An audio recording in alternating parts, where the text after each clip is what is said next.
आ आ आई. Yes. ब ब बदक. क क कणीदार. आ ख ख खमंग. ग ग गोकुळतू. हा. अगदी घरच्यासारखं. कणीदार खमंग म्हणजेच गोकुळ तूप.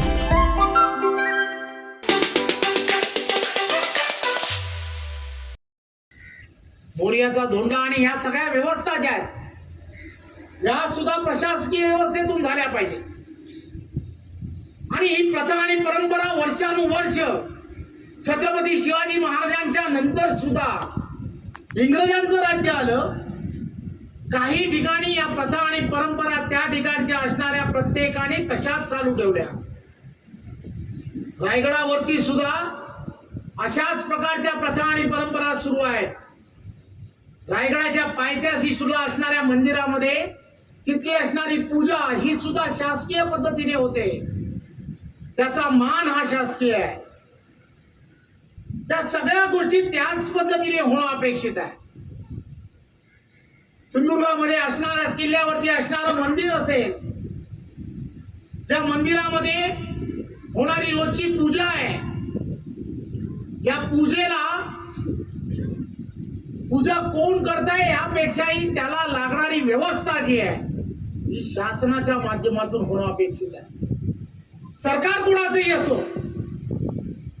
परंतु सरकारने या सगळ्या भूमिकेकडे एक वेगळ्या नजरेने पाहण्याची गरज आहे.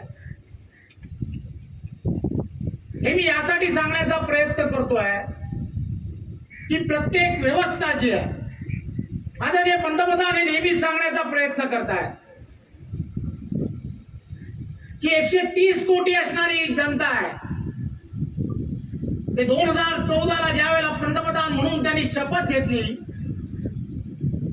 शपथ घेत असताना मी जरी पंतप्रधान जरी असलो तरी येणाऱ्या काळामध्ये जनसेवक म्हणून काम करेल.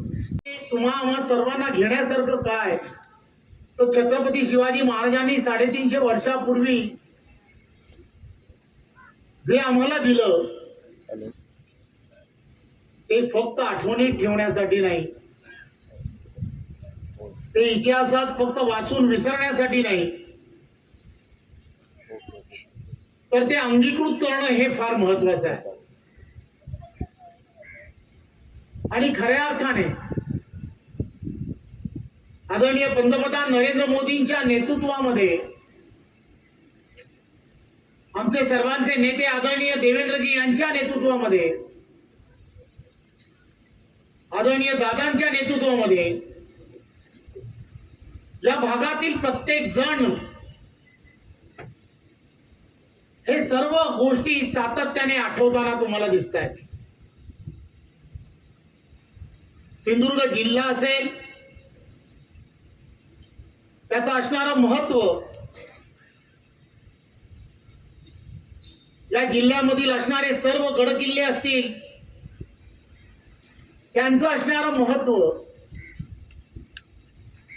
आणि खऱ्या अर्थाने सिंधुदुर्ग जिल्हा जर पर्यटन जिल्हा म्हणून असेल तर पर्यटनाच्या खऱ्या अर्थाने ज्या संधी देशभरामध्ये आहेत, ज्या आपण पाहतो की आजूबाजूची जी राज्य आहेत, राजस्थान असेल किंवा इतर जी राज्य आहेत, या राज्यांमधील असणारे गडकिल्ले आहेत, त्यामध्ये सुद्धा खऱ्या अर्थाने पर्यटनाला चालना देण्याच्या दृष्टिकोनातून फार मोठ्या पद्धतीने संधी प्राप्त झाल्या. आणि म्हणून यासाठी हे सर्व किल्ले आणि त्यांच्या बाजूला इन्फ्रास्ट्रक्चर तयार होणं ही काळाच्या काळामध्ये येणाऱ्या काळातली असणारी गरज आहे. सरकार म्हणून या सर्व गोष्टी खऱ्या अर्थाने करणं अत्यंत गरजेचं आहे. आणि म्हणून मिळालेल्या संधीचा योग्य प्रकारे उपयोग करून घेणं ही काळाची गरज आहे. आणि प्रथा आणि परंपरा ज्या आहेत, ज्या प्रथा आणि परंपरा गेले अनेक वर्ष सुरू आहेत, त्या प्रथा आणि परंपरा शासकीय दृष्ट्या कशा होतील त्या दृष्टिकोनातून सुद्धा पाऊल उचलणं अत्यंत गरजेचं आहे. इथला असणारा हा जिल्हा आहे पर्यटन म्हणून त्यावेळेला घोषित झाला. आदरणीय पंतप्रधानांनी त्यावेळेच्या काळ तुम्हाला आठवत असेल, जनजागृतीच्या माध्यमातून स्वच्छ भारत मिशन हे लोकांसमोर ठेवण्याचा प्रयत्न केला.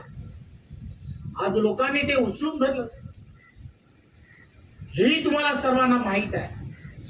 त्यामुळे प्रत्येक गोष्ट तिथला असणारा प्रमुख राजकीय नेता करत नसतो. लोकांमध्ये त्याची सर्वांची जनजागृती होणं अत्यंत गरजेचं आहे. आणि खऱ्या अर्थाने या गावातील सर्वांचं मी मनपूर्वक धन्यवाद देतो. 350 वर्ष अगोदर छत्रपती शिवाजी महाराजांनी त्याची सुरुवात केली, ते जपण्याचं काम या गावातील असणाऱ्या या सगळ्या मंडळींनी केलं. त्यामुळे मी त्यांचं सर्वांचं मनपूर्वक धन्यवाद देतो. या सर्व गोष्टी विसरण्यासारख्या नाहीत.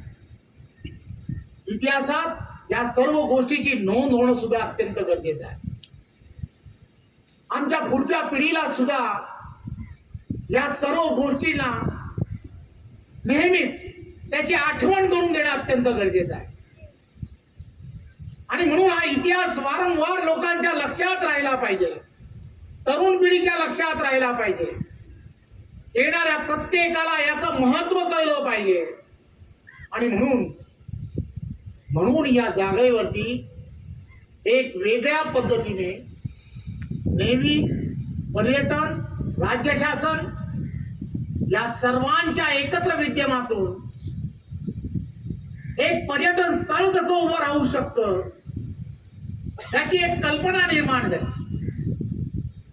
आणि खऱ्या अर्थाने तुम्ही आम्ही सर्वजण भाग्यवान आहोत की पुन्हा एकदा आदरणीय मुख्यमंत्री एकनाथराव शिंदे, आदरणीय देवेंद्रजींच्या नेतृत्वातलं सरकार आलं. सरकार आलं म्हणून आपण भाग्यवान आहोत. आणि मी पालकमंत्री झालो, अपघाताने का होईना पण पालकमंत्री झालो. आणि म्हणून हा निर्णय करण्याची मला संधी मिळाली. म्हणून आदरणीय मुख्यमंत्री एकनाथराव शिंदे आणि आदरणीय देवेंद्रजींचं आणि आदरणीय दादांचं सुद्धा तेवढेच आभार मानले पाहिजे की खंबीरपणे पाठीशी उभं राहणं. कोणताही निर्णय घे, लोकहिताचा निर्णय घे, आम्ही सर्वजण तुझ्या पाठीशी आहोत. हा निर्णय करत असताना सोपा निर्णय नाहीये. या अगोदर का झाला नाही तर सर्वच्या सर्व गोष्टी लाल फितीत कशा अडकतात. तावडे साहेब माझ्या बाजूला बसलेत, कलेक्टर म्हणून काम करतायत, अनेक वर्ष काम करतायत, कदाचित रिटायर होण्याची सुद्धा वेळ आली आहे. लाल फितीची जी प्रक्रिया आहे ना, ती प्रक्रिया कशी असते ती त्यांना चांगली माहित आहे. तहसीलदार उभे राहिले, त्यांनी हे करून घेतलं कारण शिंदे फडणवीस सरकार त्यांच्या पाठीशी होतं. त्यांना पूर्ण खात्री आहे की हे ठरलंय, हे सिद्धीस जाणार आहे. कारण छत्रपती शिवाजी महाराज जसे विचार करत होते ना, आदरणीय पंतप्रधान नरेंद्र मोदीजी ज्या वेळेला त्यांना एनडीएचा उमेदवार घोषित केलं त्यावेळेला ते सर्वप्रथम जर कुठे आले असतील तर ते रायगडावर आले. रायगडावरती त्यांनी आले, तिथे नतमस्तक झाले. आणि मी जर या देशाचा पंतप्रधान म्हणून येणाऱ्या काळात उमेदवार असेल तर मला सर्वात पहिल्यांदा जर कोणाचा आशीर्वाद पाहिजे असेल तर तो छत्रपती शिवाजी महाराजांचा हवा, हे त्यांनी त्यावेळेला ठरवलं. कारण ते विचारच असं करत होते. रयतेचं राज्य, ती संकल्पना जाणता राजा जी संकल्पना, रयतेचं राज्य याचा अर्थ काय तर शेवटचा व्यक्ती, शेवटच्या व्यक्तीपर्यंत सरकारच्या योजना पोहोचल्या पाहिजे. हे रयतेचा राजा म्हणून छत्रपती शिवाजी महाराजांनीच केलं.